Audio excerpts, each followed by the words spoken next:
Culto de estudo e oração, 19 de janeiro de 2022, Igreja Batista Ágape em Indaiatuba. Assim que você receber essa palavra, em nome de Jesus, divulgue, compartilhe, se inscreva no canal, marque algum amigo, algum irmão. É a palavra viva do Senhor. Hoje, Romanos 15, a partir do verso 1, se você pode ficar em pé, nós estaremos lendo, para a honra e glória do Senhor, vindo a mensagem do Espírito Santo. Romanos 15, Epístola aos Romanos 15, a partir do verso 1. Ora, nós que somos fortes na fé, temos de suportar as debilidades dos fracos e não agradar a nós mesmos. Portanto, cada um de nós agrade ao próximo no que é bom para edificação. Porque também Cristo não agradou a si mesmo, pelo contrário, como está escrito, os insultos dos que te insultavam caíram sobre mim. Pois tudo o que no passado foi escrito, para o nosso ensino foi escrito a fim de que pela paciência e que pela consolação das Escrituras tenhamos esperança. Ora, o Deus da paciência e da consolação lhes conceda o mesmo modo de pensar de uns para os outros, segundo Cristo Jesus, para que vocês, unânimes e em uma só voz, glorifiquem o Deus e Pai nosso Senhor Jesus Cristo. Verso 7. Portanto, acolham uns aos outros, como também Cristo acolheu vocês para a glória de Deus.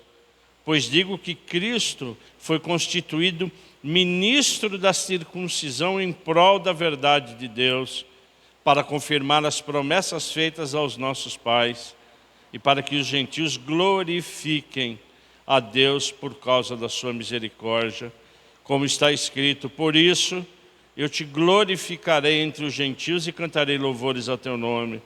E também diz: alegrem-se, alegrem-se, ó gentios, com o povo de Deus. E ainda: louve o Senhor todos vocês, gentios, e todos os povos os louvem. Também o profeta Isaías diz: virá a raiz de Jessé, aquele que se levanta para governar os gentios. Nele os gentios esperarão. E o Deus da esperança enche vocês de toda a alegria e paz na fé que vocês têm, para que sejam ricos de esperança no poder do Espírito Santo. Pai, obrigado, Deus. É um privilégio nós estarmos na sua casa nessa noite para receber de Ti a sua palavra. Em nome de Jesus Cristo, que o Espírito Santo fale conosco. Realmente, Pai, nos limpe. Realmente, Pai, que a gente saia daqui melhor, que a gente saia daqui com uma consciência maior na mente de Cristo, é o que eu te peço. Em nome de Jesus eu oro. Amém. Vamos nos assentar, igreja?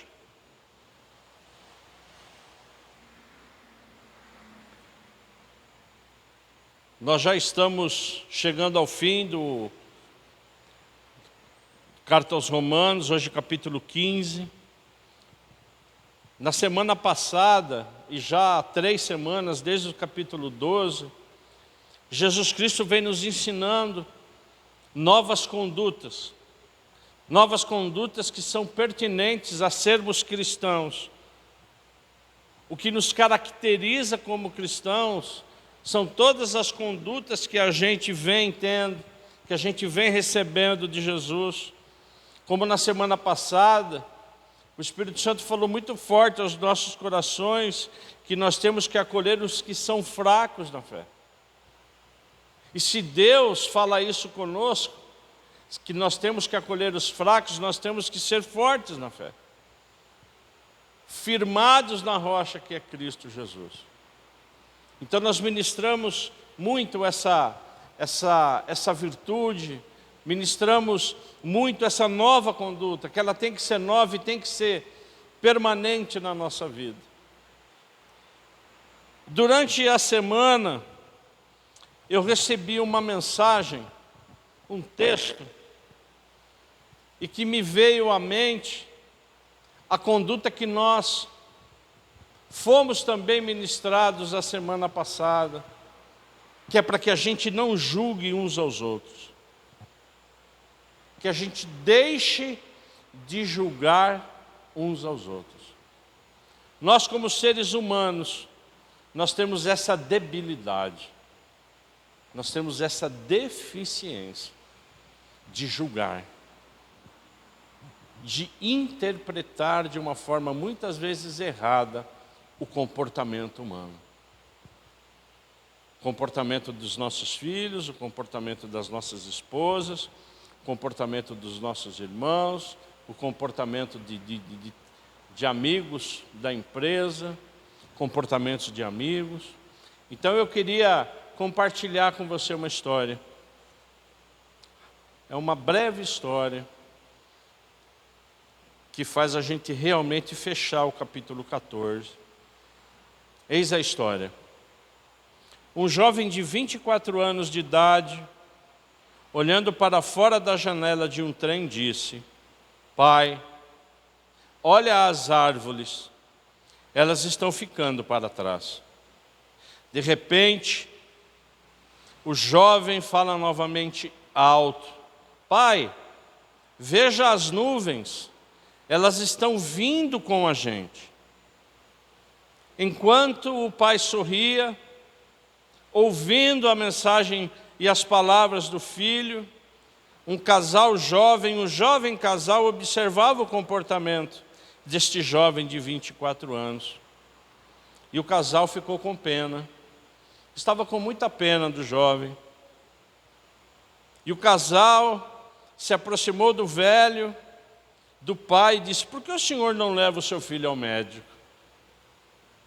O velho, o pai, sorrindo, disse: eu o levei, e acabamos de voltar do hospital. Meu filho era cego. Ele era cego desde o nascimento, e ele ganhou os seus olhos hoje. Amém?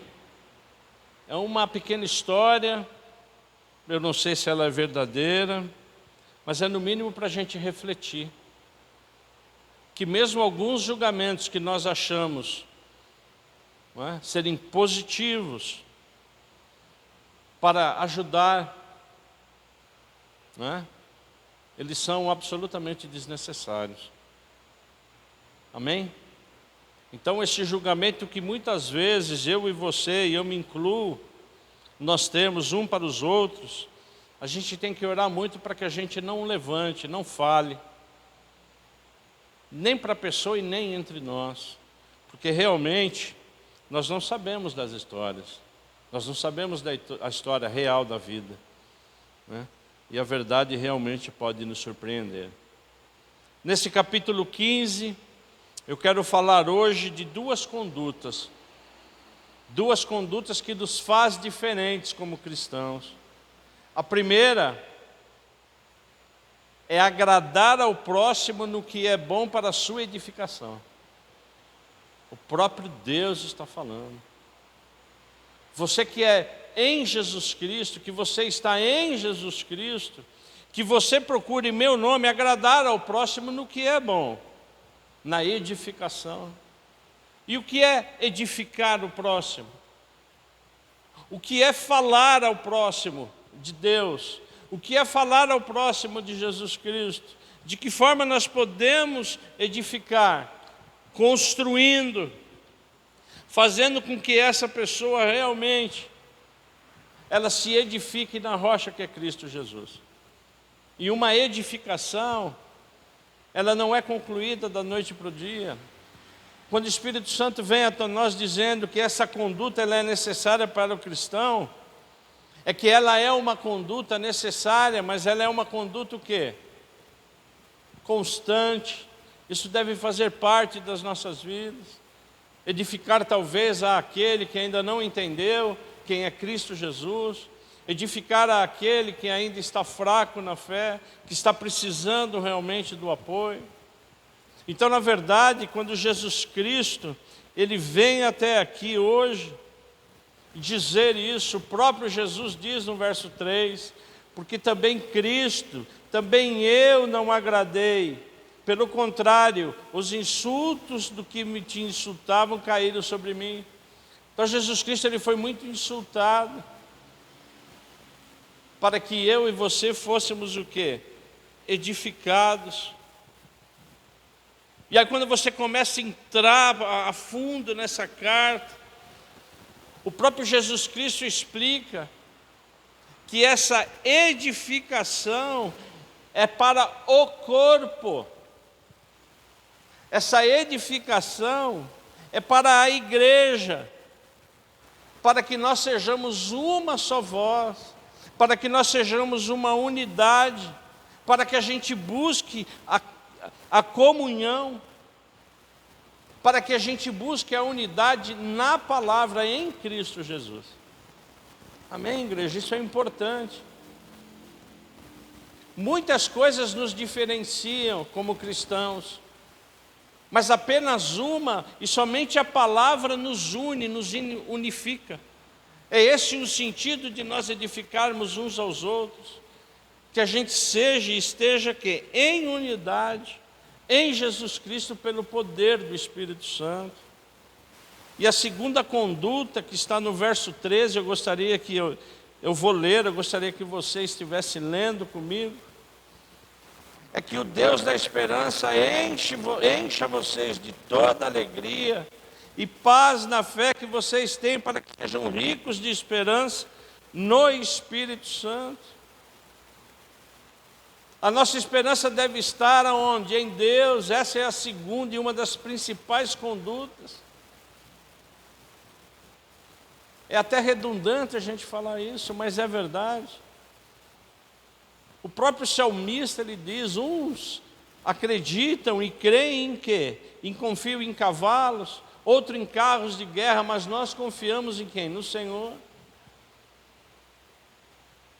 E o que me chama mais atenção, amados, no verso 13, é que essa segunda conduta que Paulo nos mostra nessa carta, ela é uma conduta esperada pelo cristão. Que a gente tenha esperança em Cristo. De que forma? Em alegria. Porque a esperança deve nos trazer o que? Alegria. A esperança de uma cura de uma doença, a esperança de passar no vestibular, a esperança numa empresa, a esperança seja ela qual for, de uma cura, de uma libertação, de um novo emprego. Então a nossa esperança, ela deve ser calcada em Cristo Jesus com alegria. Além de sermos alegres e confiantes, que nós tenhamos o que? Paz. E essa palavra ela é maravilhosa, porque paz na fé. Olha que coisa linda. O que o Espírito Santo está dizendo hoje para mim e para você, amados, que nós tenhamos que ter paz na fé. Que coisa linda, não? A fé é essa esperança que me move, que tem que te mover e que tem que me mover, ela tem que ser feita o quê? Em paz. E temos que ser ricos em esperança. Tudo pelo poder do Espírito Santo e com o poder do Espírito Santo. Amém? Que coisa linda isso. Não é? Esse capítulo ele é muito rico. Porque o simples fato do Espírito Santo nos trazer hoje aqui, para que Ele faça com que a gente entenda que toda a nossa esperança tem que ter paz, nós temos que estar em paz. Amém, igreja? E essa paz, essa esperança, ela é válida e ela é o quê? Fundamental onde? Nas nossas orações. Então, quando nós estivermos orando, para essas petições, que a gente tenha o quê? Fé, esperança, mas que a gente tenha paz. Que primeiro Jesus Cristo está ouvindo, e segundo que Ele o fará, se fará conforme a vontade dEle. Amém, igreja?